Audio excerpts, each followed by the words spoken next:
Super star அவர்களுடைய Vettaiyan audio launch இனிதே முடிவடைந்தது அப்படின்னு சொல்லலாம்.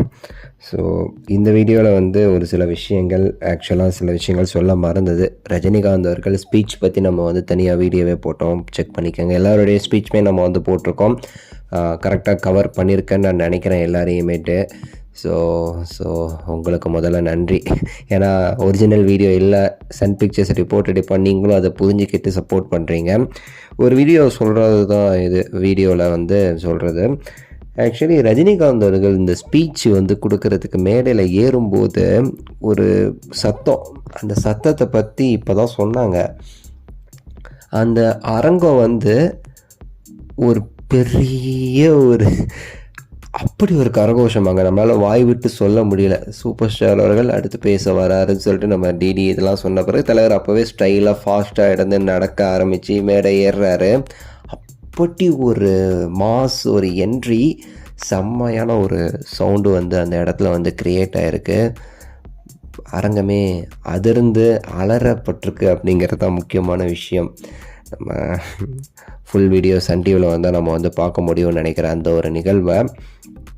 ரஜினி சார் நிறைய பேசியிருக்கார். நம்ம ஆல்ரெடி குறிப்பிட்ட மாதிரி ஒரு சில விஷயங்கள் நான் சொல்லவும் இல்லை, ஏன்னா நம்ம ஃபுல்லாக வீடியோவில் இருந்தால் போயிடக்கூடாதுன்னு. முக்கியமாக அஜித் சாருடைய அடுத்த படங்களை லைக்கா தயாரிக்கிறாங்க, என் வாழ்த்துக்கள் அப்படின்னு சொல்லிட்டு சொல்லியிருக்காரு சூப்பர் ஸ்டார் அவர்கள்.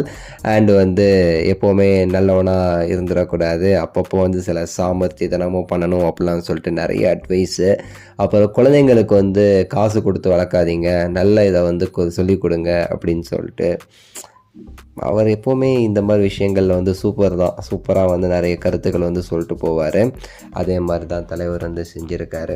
ஸோ அந்த ஆடியோ லான்ச்சை பொறுத்த வரைக்கும் மெயினாக அனிருத் அவர்கள் அழுதுட்டார். தலைவர் சொல்கிறாரு, அனிருத் என்னுடைய பையன் மாதிரி, அவருடைய அன்பு எப்படி தெரியுமா, அவருடைய வீட்டுக்கு நீங்கள் போனீங்கன்னா என்னுடைய ஃபோட்டோ ஒரு 10 அடிக்கு மாற்றி வச்சுருக்காப்புல, அந்த அன்புக்கு நான் திரும்ப என்ன கொடுக்க போகிறேன்னே எனக்கு தெரியல, அப்படி என் மேலே அன்பு வச்சுருக்காருன்னு சொல்கிறாரு. அனிருத்து கண்ணில் அப்படி தண்ணி கட்டியிருக்கு. ஸோ நம்மளை மாதிரி தான் அனிருத்தவங்கள தீவிரமான ஃபேன் அப்படி தான் இருப்பாங்க. ஸோ இது குறித்து உங்களுடைய கருத்துக்களை சொல்லுங்கள். மெயினாக டீசர் எப்படி இருந்துச்சுன்னு பார்த்துருப்பீங்க, அதை பற்றியும் சொல்லுங்கள். லைக் பண்ணுங்கள், ஷேர் பண்ணுங்கள், சப்ஸ்கிரைப் பண்ணுங்கள். அடுத்த வீடியோவில் சந்திக்கின்றேன். நன்றி, வணக்கம், மகிழ்ச்சி.